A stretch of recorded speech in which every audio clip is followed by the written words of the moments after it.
O Senhor esteja convosco. Ele está no meio de nós. Proclamação do Evangelho de Jesus Cristo segundo Lucas. Glória a vós, Senhor.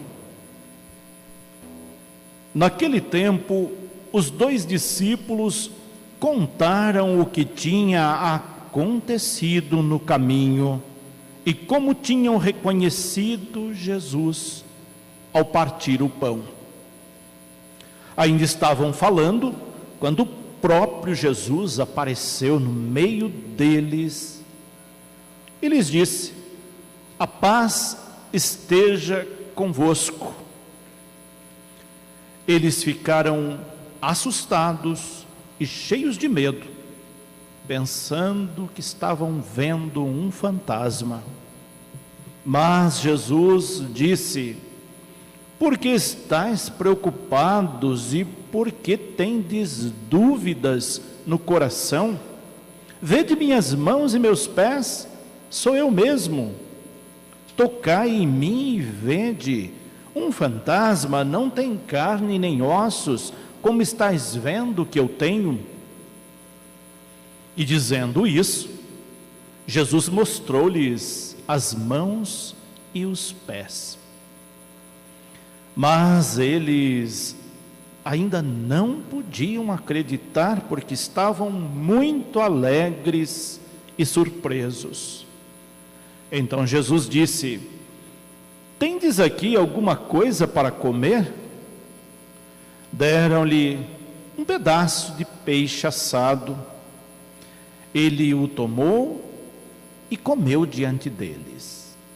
Depois disse-lhes: são estas as coisas que vos falei quando ainda estava convosco. Era preciso que se cumprisse tudo o que está escrito sobre mim na lei de Moisés, nos profetas e nos salmos. Então Jesus abriu a inteligência dos discípulos para entenderem as Escrituras e lhes disse: assim está escrito, o Cristo sofrerá e ressuscitará dos mortos ao 3º dia, e no seu nome serão anunciados a conversão e o perdão dos pecados a todas as nações, começando por Jerusalém. Vós sereis testemunhas de tudo isso. Vós sereis testemunhas de tudo isso. Palavra da salvação. Glória a vós, Senhor. Pode se assentarem.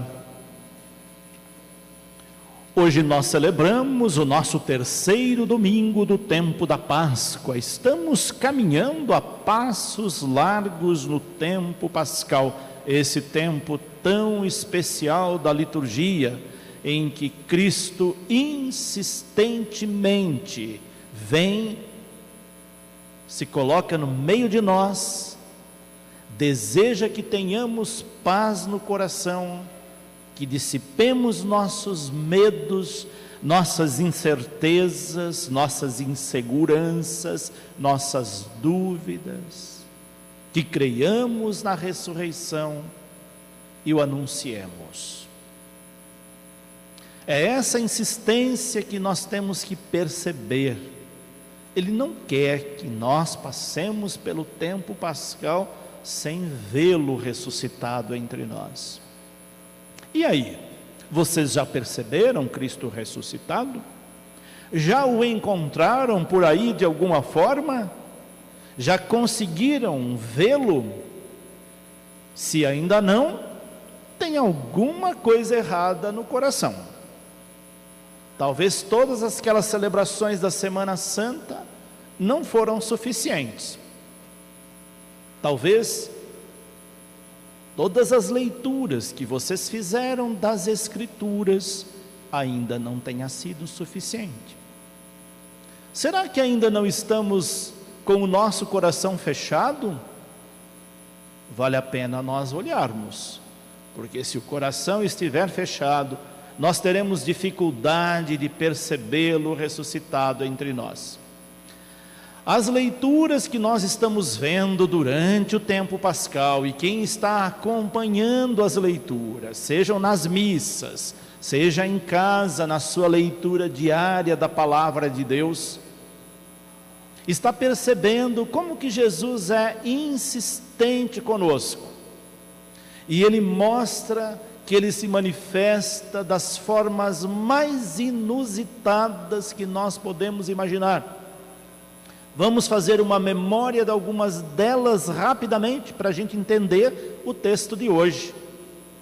No primeiro dia da semana, Maria Madalena vai correndo ao túmulo bem de madrugada, e ao chegar diante do túmulo, depara com o túmulo vazio. Ela não pensa de imediato na ressurreição, ela vê alguém parado ao lado do túmulo, e era um jardineiro, e ela logo imagina: ele roubou o corpo. Jesus aparece para Maria Madalena na figura de um jardineiro. Quem de nós conseguiria enxergar Jesus num jardineiro? Num homem simples, com as mãos sujas de terra, com as roupas de quem está trabalhando? Jesus aparece pela primeira vez na figura de um jardineiro. Noutra ocasião, Jesus aparece como um pedinte à margem do mar da Galileia. Os discípulos vão pescar, ou seja, vão para a missão, voltam com as redes vazias, porque quando a gente vai para a missão sem crer na ressurreição, nós voltamos de redes vazias. Se não estamos tendo êxito na missão, tem alguma coisa errada, e essa coisa errada pode ser que ainda não tenhamos plena certeza da ressurreição. De repente, alguém à beira do mar pede algo para comer. Eles dizem que não tem nada para oferecer, e de fato não tinham, porque quando a gente não crê na ressurreição, nós não temos nada para oferecer para os outros. É a essência da nossa fé, crer na ressurreição. Quem não crê na ressurreição não tem nada para anunciar, não tem nada para oferecer. Eles não perceberam de imediato que aquele pedinte era Jesus ressuscitado. O discípulo amado que percebeu, para mostrar para nós que quem ama percebe primeiro Cristo ressuscitado. O mesmo acontece com dois dos discípulos que estavam com o coração muito tristes, voltando de Jerusalém, indo para Emaús, um distrito, uma pequena cidadezinha que ficava 11 quilômetros de Jerusalém, e no caminho eles iam lamentando tudo o que tinha acontecido, não se conformavam, e de repente alguém aproxima deles, entra na conversa, faz arder o coração deles, e eles não percebem de imediato. Jesus mais uma vez aparecendo, agora na figura de um andarilho, um peregrino, um migrante, desses que a gente encontra constantemente, que vem de outras regiões, que vem de outros países, e que às vezes a gente, pela nossa insensibilidade, não consegue enxergar nestes Cristo ressuscitado. E Ele está lá como um desses, fazendo arder o coração dos discípulos, e eles só vão percebê-lo na hora em que Ele parte o pão. E hoje Ele aparece para os discípulos mais uma vez, e é a continuação desse evangelho em que eles encontram Jesus no caminho de Emaús. No evangelho de hoje, os discípulos estão junto com os demais, contando que eles tinham encontrado com Jesus, mas não tinham tomado consciência que Jesus estava ali no meio deles. É como se a gente estivesse aqui conversando, contando as experiências nossas, os nossos encontros com Cristo, das mais variadas formas, e não tomássemos consciência que Ele está aqui no meio de nós, presente nessa palavra que acabamos de ouvir, presente nessa luz que o simboliza ressuscitado, presente na Eucaristia, na hora da consagração, na hora que comungamos. Ele está aqui no meio de nós. E os discípulos contavam a experiência tida no caminho. Jesus percebeu logo a insensibilidade deles. Mais uma vez se manifesta. Agora, como em outras ocasiões, entra, se coloca no meio deles, deseja a paz, e eles ficam assustados, cheios de medo. Em vez de acreditar, depois de todas as experiências que tiveram, imaginaram que Jesus era um fantasma. Quantas vezes na nossa vida, mesmo tendo experiências concretas da presença dele na nossa vida, interagindo conosco, agindo conosco, nós ainda o vemos como fantasma. Isso é preocupante. Isso preocupou Jesus, e ele trata logo de dissipar essa visão equivocada que os discípulos ainda tinham no coração. Questiona-os: por que é que vocês estão tão preocupados? Por que é que vocês ainda têm tantas dúvidas no coração? Parece que ele está dizendo: as minhas sucessivas aparições não foram suficientes para você acreditar na ressurreição? É como se ele estivesse dizendo para nós agora: todas as experiências da sua vida até esse momento não foram suficientes para você acreditar na ressurreição? E ele vai então insistir com eles, provar para eles que ele não era um fantasma. Por isso ele pede para tocar.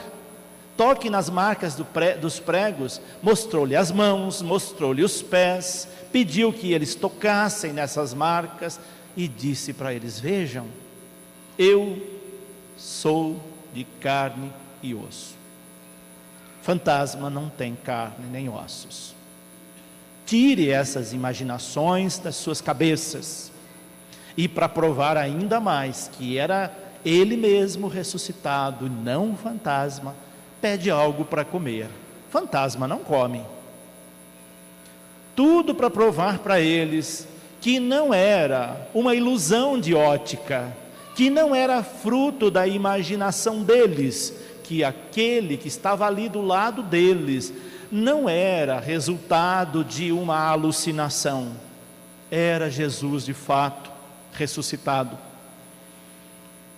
Eles ficaram tão felizes, o coração encheu-se de alegria, o medo deu lugar à alegria, ao entusiasmo, e foram tanta alegria e tanto entusiasmo, que eles ainda não conseguiam acreditar, ficaram tão surpresos e alegres, e Jesus vai tratando de diminuir a impressão deles, que era uma impressão assustada.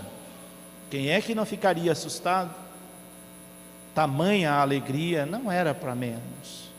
E ele vai então acalmando os discípulos, carinhosamente, senta com eles, faz refeição com eles, aviva a memória deles para tirá-lo daquele estado de êxtase, e vai mostrando que tudo aquilo que aconteceu era para ter acontecido. Resgata as leis, os profetas, os salmos, até que a inteligência dos discípulos vai se abrindo, e eles vão compreendendo que ali, de fato, estava o Cristo ressuscitado. Não era para ter mais dúvidas. E a partir do momento que nós não temos mais dúvidas da ressurreição, nós estamos prontos para a missão, prontos para anunciá-lo. E é por isso então que Jesus vai dizer: vós sereis testemunhas de tudo isso. Vocês têm agora a responsabilidade de anunciar-me ressuscitado. E é isso que ele fala para todos nós. Por isso eu fiz questão de, no final do Evangelho, repetir 2 vezes essa sentença, esse imperativo de Jesus ressuscitado, dizendo: vós sereis testemunhas de tudo isso. E eles obedecem. É o que nós vimos na primeira leitura. Pedro agora, com tanta coragem, com tanta convicção, anunciando a ressurreição. E ele anuncia com firmeza. Primeiro, segue a pedagogia de Jesus, usa a didática de Jesus, usa o método de Jesus. Veja como o discípulo aprendeu com o mestre. Ele reaviva a memória daqueles que ele está anunciando a ressurreição. E com muita firmeza diz para eles: vocês mataram o autor da vida. Vocês preferiram um ladrão no lugar de Jesus. Veja que palavras duras. E foi isso mesmo. Condenaram Jesus e pediram para soltar Barrabás. E Pedro faz memória disso tudo. Vocês agiram igualzinho às autoridades. A essa altura, eles já estavam querendo linchar Pedro por essa firmeza na palavra. Mas Pedro trata logo de mostrar a grandeza e o amor de Deus. Vocês agiram assim, por ignorância. E Deus te perdoa por isso. Deus perdoa os ignorantes. Deus perdoa os que agem na ignorância. Lembram quando Jesus estava lá na cruz? E ele olhou para o Pai e disse: Pai, perdoa-lhes, porque eles não sabem o que fazem. Porque se soubessem, não estariam fazendo isso. Tem muita coisa que a gente faz por ignorância, sem saber o que estamos fazendo. Quantas vezes nós arrependemos de atos, procedimentos, palavras que temos por pura ignorância? Se eles soubessem que era Deus, eles não teriam matado o autor da vida, não teriam compactuado com a morte. E Pedro diz isso para eles: veja o amor de Deus, vocês agiram com ignorância e Deus perdoa. Agora João já é bem mais carinhoso. João já chama os que eles estão evangelizando de filhinhos. E diz para eles: olha, se vocês pecarem, tenham plena convicção de que no céu agora vocês têm um defensor. Olha que gesto bonito. Quando a gente erra, quando nós pecamos e reconhecemos que no céu tem alguém que nos ama e nos perdoa, isso nos dá um conforto enorme, não para pecar de novo, mas para corrigir a nossa falha. É isso que João está dizendo agora neste texto da segunda leitura. Escrevo isso para que não pequeis. No entanto, se alguém de vocês pecar, tenha certeza que junto do Pai tem um defensor, um justo, aquele que morreu na cruz pelos nossos pecados. Isso é um gesto nobre. E aí ele encerra com uma recomendação muito importante, um tanto quanto dura também, mas importante para nós. Se nós queremos mesmo conhecer Cristo ressuscitado, querer que de fato Ele esteja conosco sempre, vivamos os seus mandamentos. Quem vive os mandamentos de Deus, o tem sempre presente entre si. Porém ele diz: mas se alguém não guarda os mandamentos de Deus, e vai dizer que conhece Deus, essa pessoa não passa de uma pessoa mentirosa, porque somente tem Deus aquele que mostra que vive os mandamentos, com atos, com palavras, com ações. É isso que São João diz para nós nessa segunda leitura. E assim nós temos a mensagem deste terceiro domingo da Páscoa. Percebamos Cristo ressuscitado no nosso meio e o anunciemos, cada um à sua maneira, mas não deixemos de anunciá-lo.